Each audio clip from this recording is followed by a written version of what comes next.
அட நீங்கள் வேற அப்பத்தா, எனக்கு இந்த கல்யாணத்தில் சுத்தமாக விருப்பமே இல்லை. நான் பாட்டுக்கு என் வாழ்க்கையை வாழ்ந்துக்கிட்டு இருந்தேன். கிரிக்கெட் வந்து என் வாழ்க்கையை சுனாமி மாதிரி அடிச்சிட்டு போயிருச்சு.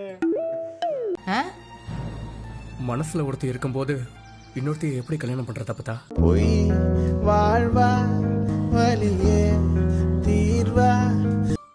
மனசுல இருந்தவளதான் அம்புட்டு சித்திரவதை பண்ணினியா? மன்னிப்பு கேக்குறியா? தவறு பண்ணிட்டேன். தப்ப உணர்றியா? தெரியுமா உங்க மாமா அவர் என்ன வேணாலும் பேசிட்டு இருப்பாரு, அதை யோசிச்சுக்கிட்டு நீங்க சாப்பிடாம இருப்பீங்களா?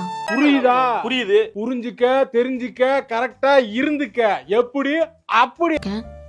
இனி உங்களுக்கு ஏதாவது ஆகி உங்களை வேற என்னால ஹாஸ்பிட்டலுக்கு தூக்கிட்டு போயிட்டு இருக்க முடியாது. பாத்துக்கிட்டே தான் இருப்பேன் நான் எல்லாத்தையும். பொழுதுபோக்குக்கு தான் அதை பண்றியா? அப்புறம் போர் அடிக்குது. எவன்ட்ட எவன் பேசுறான்? உடம்பு சௌரியம் இல்லைன்னா டாக்டருக்கு தானே ஃபோன் பண்ணி வர சொன்னேன்னு. என்னையும் ஃபோன் பண்ணி வர சொன்னீங்க? தெருவுக்கு தெரு கிரிஞ்சு பண்றாங்க. அவங்க எல்லாம் சந்தோஷமா தான் இருக்காங்க. இப்படி பண்ணா கிரிஞ்சு ஆயிருமோன்னு பயந்து நாங்க தாண்டா கஷ்டப்படும்.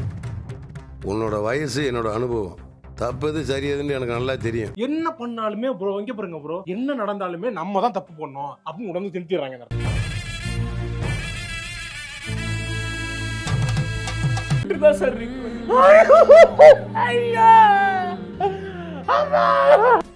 வேலை எனக்கு பிடிச்சிருந்துச்சு, உடனே வேலையில சேர்ந்துட்டேன்.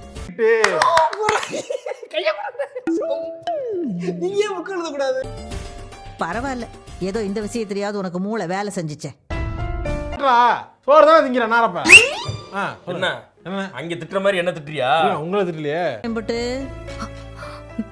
10,000 ரூபாய். அப்படித்தானா? வீர்ல பாதியை வாங்கி குடிக்கிறதுக்கு வந்திருக்க. இதுல எனக்கு பில்டப். டேய் தாமே, சொன்ன வேலையை மட்டும் செய். கட்டன் ரைட்டா காசு வாங்குற வழியை பாரு. நான் முளகாரா மாறிடுவேன். காலி கட்டியே காசு பாக்குறியா? டேய் பணத்தை குடுறா. பத்திர காலி கட்டியே பணம் கேட்கிறியா? என்னப்பா அதுக்குள்ள ஏஞ்சிட்டீங்க? இல்லடா, எனக்கு பசிக்கல. சும்மா நல்லா பார்த்தாலும் பரவாயில்ல. நேற்று தோத்து போயிட்டோமா, தெரி பார்க்கும்போது எரிச்சலா இருக்கு எனக்கு. என்ன பண்றதுன்னே எனக்கு தெரியலையே.